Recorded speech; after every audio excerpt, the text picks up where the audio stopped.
మొన్న పార్లమెంట్ లా స్పీకర్ వాళ్ళ స్పీకరే కదా ఆయన బాండి సంజయ్ అంటే ఆయన టర్న్ వచ్చింది, మాట్లాడాలి కదా, పేపర్ కూడా ఉంది, పేపర్ పక్కనికి ఇచ్చి నువ్వు మాట్లాడని చెప్తున్నాడు. అంటే ఎంత ఒక ఎంపీ ఉన్నాడు, పేపర్ కూడా ఉంది, చూసుకుంటే అది కూడా వానికి రాదంటే ఏ స్థాయిలో ఉన్నాడు మనం అర్థం. తెలుగులో చెప్పినా సరే నీకు సబ్జెక్టు తెలుగులో చెప్పినా ఏం కాదు, వాళ్ళు యాక్సెప్ట్ చేస్తారు. వాళ్ళకి ఎందుకంటే ఆడ కన్వర్షన్ చేసే ట్రాన్స్క్రిప్ట్ ఉంటుంది, కన్వర్ట్ చేస్తారు.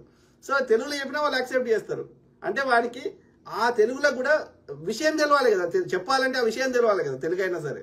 అంటే ఎంత పరిజ్ఞానవంతుడో ఇక నాకు తెలిసింది. అమిత్ షా చెప్పులు ఎత్తుమంటే ఎత్తుతా, లేదు మీ పిల్లలు ఏమైనా ఇంకేమైనా అడుగుమంటే అడుగుతా. ఆ స్థాయి వ్యక్తి. నాకు ఏదైనా పదవి సార్ అంతే, ఆ స్థాయి వ్యక్తి. ఆడు మన లీడర్ అని ఎవడని చెప్పుకుంటే అది మన దౌర్భాగ్యం. మనకి అంటే మన మన మన ఇజ్జత్ అంటే అదే మన యొక్క ఇజ్జత్ని మనమే తీసేసుకుంటాం. హిట్లర్ యూదులని బూచిగా చూపించి నియంత పాలన చేశాడు. చివరికి స్టాలిన్ దెబ్బకు ఏం చేయాలో అర్థం కాక ఆత్మహత్య చేసుకుని చనిపోయాడు. కరెక్ట్. నరేంద్ర మోడీ కూడా హిందూ ముస్లిం క్రిస్టియన్ తప్ప పీకింది ఏమీ లేదు. నెక్స్ట్ ఏంటి? కరెక్ట్. ఏమి చేయలే, ఏమి చేస్తున్నాడు, అందరిని ఇబ్బంది పెడుతున్నాడు, హిందువులను కూడా ఇబ్బంది పెడుతున్నాడు.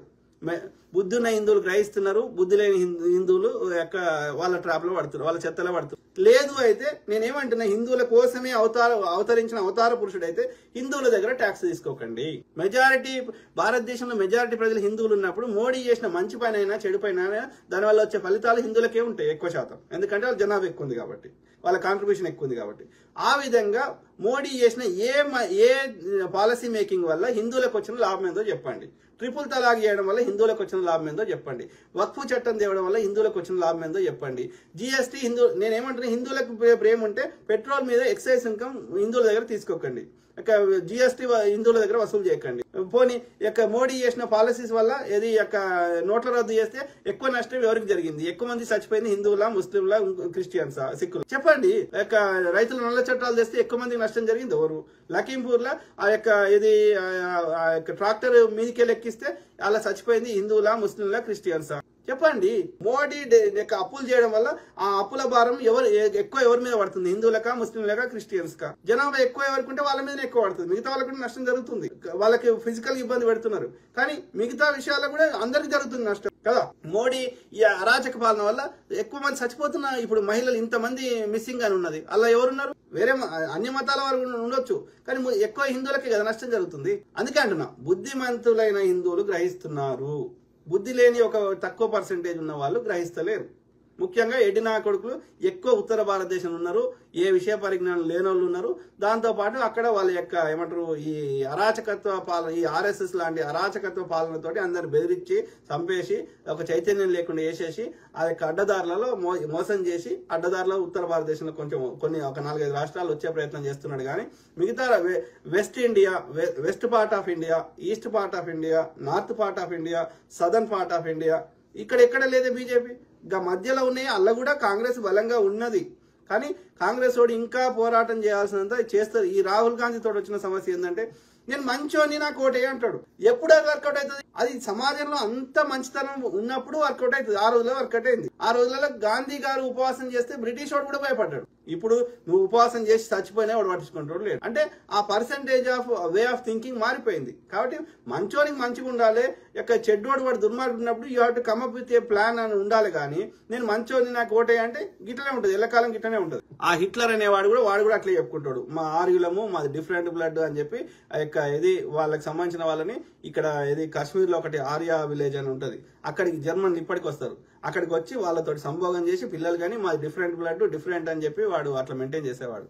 వాడొక ఏమంటారు ఒక పిచ్చు, అందుకే ఆయన ఇట్లా అంటారు కదా, ఒక డిఫరెంట్ పిచ్చోడు. క్రైస్తవ మత ప్రచారం చేస్తే మత మార్పిడి అంటున్నారు. మరి కృష్ణ భక్తులు భగవద్గీతను పట్టుకుని రోడ్ల మీద బుక్కులు పంచుతూ మత ప్రచారం చేస్తే దాన్ని మత ప్రచారం అనరా? ఎవ్వరు ఎన్ని చెప్పినా అందులో విషయం ఉంటేనే వాళ్ళకి నచ్చితేనే, దానివల్ల ఏమైనా మేక్ సెన్స్ అనిపిస్తేనే వాళ్ళు ఆలోచిస్తారు.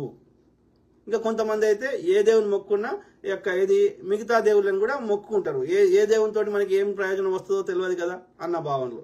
కాబట్టి ఎవరో చెప్పినంత మాత్రాన కన్వర్ట్ కారు. ఇట్లనే చేస్తే ఈ కొట్లాటలు చేసి ఇట్లనే చేస్తే లాస్ట్ కేసు స్థాయికి వస్తుంది. అంటే ఇప్పుడు అమెరికాలో కూడా, ఈవెన్ అమెరికాలో అయితే నాస్తికుల సంఖ్య ఎక్కువైపోతున్నది.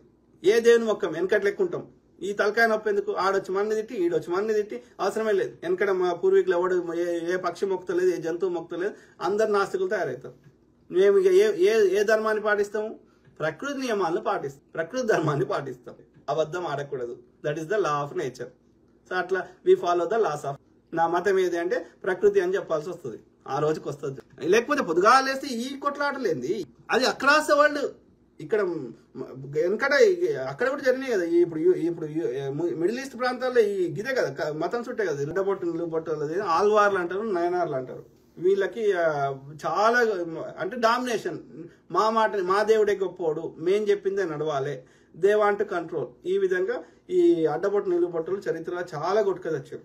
ఓకే, ఇంకా డీటెయిల్ గా ఎప్పుడు కొట్టుకున్నారు, ఎందుకు కొట్టుకున్నారు, ఏ సందర్భాలు ఏమేమైంది అన్ని కొంచెం రీసెర్చ్ చేసినాక చెప్పగలుగుతాను next time. Okay, minimum idea ఉంది, కానీ ఇంకా డీటెయిల్స్ కావాలి, ఇంకా దానికి పూర్తి సబ్జెక్ట్ రావాలంటే చెప్తా, మళ్ళీ ఎప్పుడైనా చెప్తా.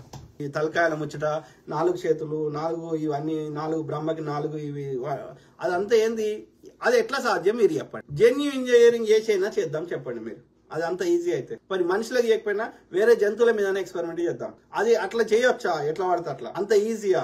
ఆ రోజులలో అట్లా జెన్యూ ఇంజనీరింగ్ చేసి 4 తలలు సృష్టించారా? ఎక్కడన్నా మనకు చారిత్రక ఆధారం ఉందా? ఎక్కడ లేదు, అక్రాస్ ద వరల్డ్ ఎక్కడ లేదు. సో అంటే అర్థమైంది, మనిషి అప్పుడైనా ఇప్పుడైనా గవే 2 కాళ్ళు ఉన్నాయి, గవే 2 చేతులు ఉన్నాయి, గవే మిగతా భాగాలు ఉన్నాయి, ఒకటే తలకాయ ఉన్నది. అంటే అది ఒక సింబాలిక్ రిప్రజెంటేషన్. ఆ వ్యక్తి 4 రకాల పనులు చేసే సామర్థ్యుడు, 4 పనులలో వాడు నిష్ణాతుడు ఉన్నప్పుడు ఒక విగ్రహంలో అన్ని ఎట్లా చూపెట్టాలి అంటే 4 చేతులు పెట్టాలి, 4 సబ్జెక్టుల మీద నాలెడ్జ్ ఉంటే 4 తలకాయలు పెట్టాలి. ఇట్స్ ఎ సింబాలిక్ రిప్రజెంటేషన్, అంతేగాని అట్లా సాధ్యమే కాదు. అట్లా కాకుండా ఏది పడుతుంది, ఎవడు పడితే ఏదో ఒకటి చెప్తా అంటే సాధ్యం కాదు. అర్థమైందా? అది నిజం అనుకుంటే, ఇక అది నిజం కాకపోతే మన చర్చనే వేరు. అది కల్పితంగా అవన్నీ ఫిక్షనల్ అయితే మనం చర్చనే అనవసరం. ఈ ఫిక్షన్ లో నువ్వు ఏమన్నా రాసుకోవచ్చు. కల్పితం అన్నప్పుడు ఇప్పుడు సినిమా తీస్తాడు, వాడు ఏమన్నా రాసుకుంటాడు కదా, అది నిజం కాదు కదా, స్టోరీ కదా. సో ఇక అది కల్పితం అయితే, రామాయణము మహాభారతము ఇంకోటో కల్పితం స్టోరీ అయితే, అది కవి వాడికి దోషింది రాసుకుంటాడు. 4 కాదు 1000 తలకాయలు పెడతాడు. ఒకవేళ అది నిజమని నమ్మితే, ఎందుకంటే మనకు చారిత్రక ఆధారాలు మనకు లేవు కాబట్టి, అది భూగర్భంలో కలిసిపోయినాయో మనకు తెలియదు కాబట్టి, అది నిజమని నమ్మితే అనుకుంటే అది ఒక సింబాలిక్ రిప్రజెంటేషన్ మాత్రమే. ఇప్పుడు విష్ణుమూర్తి శివుడు కంటే పిల్లలు పుట్టినరు, అది సాధ్యమా? మగవాడు కలిస్తే గానీ ఆడామ కలిస్తే పిల్లలు పుడతారా? అట్లా సాధ్యమా? సాధ్యంగా కానప్పుడు మరి వీడు ఎట్లా చెప్పిండు?